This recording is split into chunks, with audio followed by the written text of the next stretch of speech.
ओम श्री गुरुवे नमः। ओम शांति शांति शांति। प्रणाम भगवान।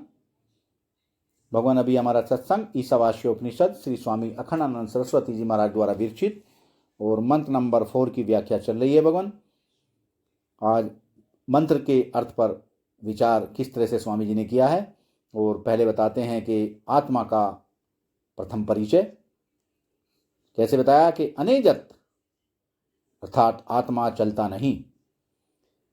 एज कंप ने धातु से एजत शब्द बना है, जिसका अर्थ है कंपायमान, गतिशील। अन्न प्रत्यय लगाकर अनएजत, अनेजित, निष्कंप, गति रहित पदार्थ अथवा गतिशील पदार्थ से विलक्षण। संसार में ऐसा कोई पदार्थ नहीं जो गतिशील न हो, इसलिए आत्मा इन सब जागतिक पदार्थों से विलक्षण होना चाहिए, जिसमें संपूर्ण गतियां हों। जो संपूर्ण गतियों का अधिष्ठान हो वह स्वयं गतिहीन होता है, और जिसे सब गतियां देखती हैं अर्थात जो सर्व गतियों का साक्षी है वह भी गतिहीन होता है। दृष्टा के अपरिणामी हुए बिना किसी भी परिणाम की साक्षिता संभव नहीं। साक्षी व्यष्टि नहीं होता, प्रत्युत व्यष्टि समष्टि का साक्षी होता है। इसलिए साक्षी और सर्वाधिष्ठान तत्वतः एक ही हैं। दूसरे शब्दों में जो आत्मा है वही ईश्वर, और जो ईश्वर है वही आत्मा है। उसी एक तत्व का नाम ब्रह्म है। इसलिए जब श्रुति तत्त्वमसि का उपदेश करती है तो तत् पद वाच्यार्थ अर्थात ईश्वर, और त्वम पद वाचार्थ अर्थात आत्मा का ब्रह्म तत्व से ऐक्य सूचित करती है। आत्मा निष्कंप है। इसका अर्थ है कि वह अपरिणामी, निर्विकार एवं एक रस है। उसकी अपने स्वरूप निष्कंपता से कभी प्रच्युति नहीं होती। कुछ लोग कहते हैं कि प्राणवायु ही आत्मा है, क्योंकि प्राण शरीर में ही रहते ही गतिशील होता है, जीवित रहता है, और प्राणों के न रहने पर शरीर मर जाता है, गतिहीन हो जाता है। इस मत का निषेध करने के लिए आत्मा को यहाँ अनेजत कहा गया है। गति आत्मा या ईश्वर का मुख्य लक्षण नहीं, वह दृश्य होने से जड़ के क्षेत्र में आता है। आत्मा का मुख्य लक्षण तो ज्ञान है। सत्य की परिभाषा यह है कि जिस रूप में जिसका निश्चय किया जाए उस रूप में उसमें कभी परिवर्तन न आए। मुकुट, कुंडल, हार, कंगन आदि के रूप में परिवर्तित होने पर भी स्वर्ण स्वर्ण ही रहता है। उसके स्वर्ण रूप में कोई अंतर नहीं आता। आकार औपाधिक होता है और अनारोपिताकार तत्व ही सत्य है। किसी भी आभूषण के आकार से विनिर्मुक्त स्वर्ण ही स्वर्ण तत्व है। इसी प्रकार कर्तव्य, भोक्तव्य, सांतरित और परिच्छिन्न तत्व तथा कार्य और कारण की उपाधि से विनिर्मुक्त आत्मा ही ब्रह्म तत्व है। कारण की उपाधि से ब्रह्म को ईश्वर कहते हैं, और कार्य की उपाधि से उसी को कहते हैं आत्मा। वाह भगवान वाह।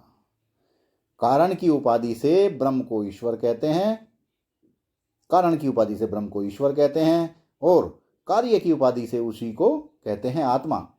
अनेजत कहकर श्रुति आत्मा में गति या प्राणवायु का ही नहीं, काल का भी निषेध करती है।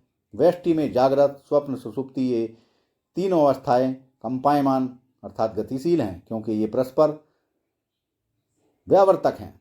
एक अवस्था आती है तो दूसरी चली जाती है। इसी प्रकार समष्टि में सृष्टि, स्थिति और प्रलय की अवस्थाएं गतिशील हैं। श्रुति का कथन यह है कि जागृत, स्वप्न, सुषुप्ति समस्त प्रपंच समष्टि से एवं अजत है। समष्टि से सब अजत है, और इन सबसे विलक्षण इसका अधिष्ठान एवं साक्षी जो ब्रह्म तत्व है वह अनेजत आत्मा है। आगे बताया है दूसरे नंबर पे कि आत्मा या ईश्वर का दूसरा परिचय एकम, वह एक है अर्थात वह अनेक नहीं, सभी अनेक में एक है।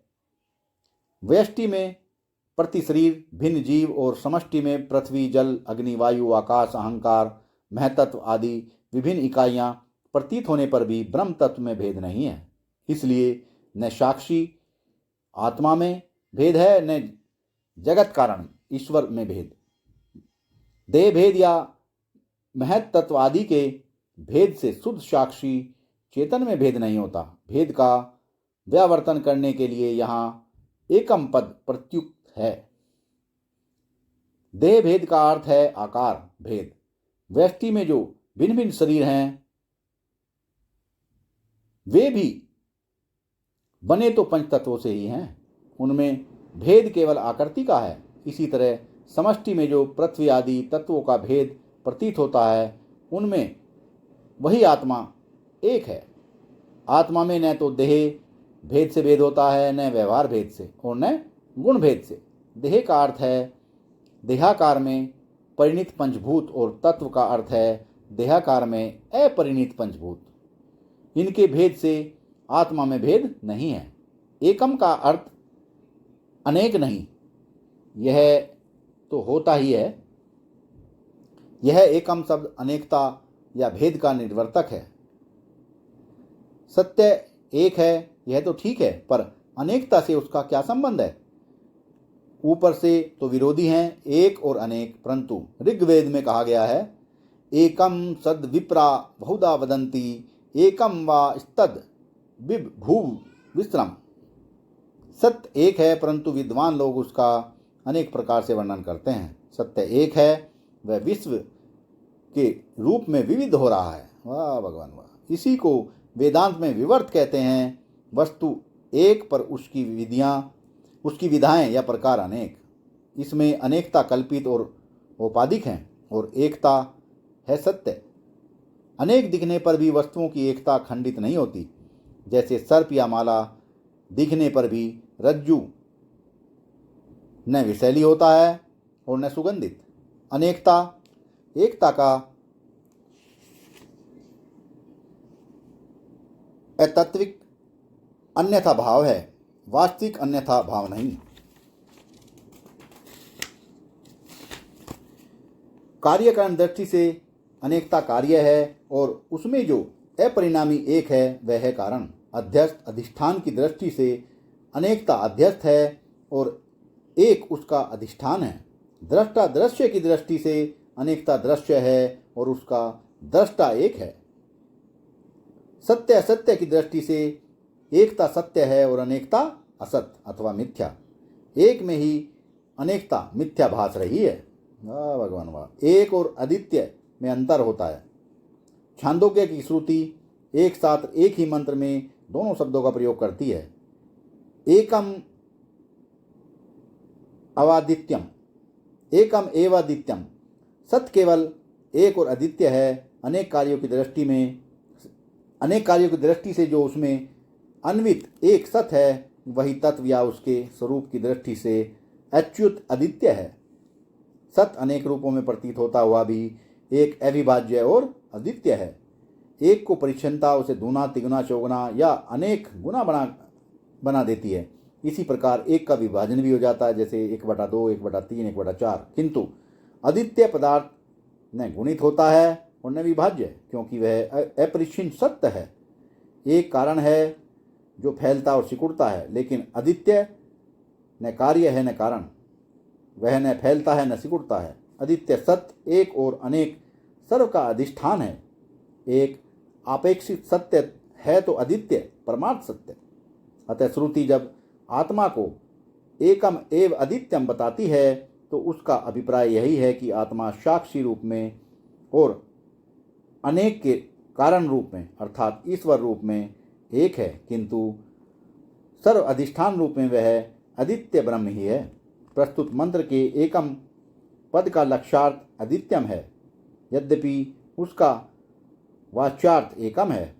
अनेजत अर्थात अपरिणामी निर्विकार तथा एकम अर्थात एक, इन दोनों के मिलाने पर अनेजदेकम का लक्ष्य एकम एव द्वितीयम सत ही रह जाता है।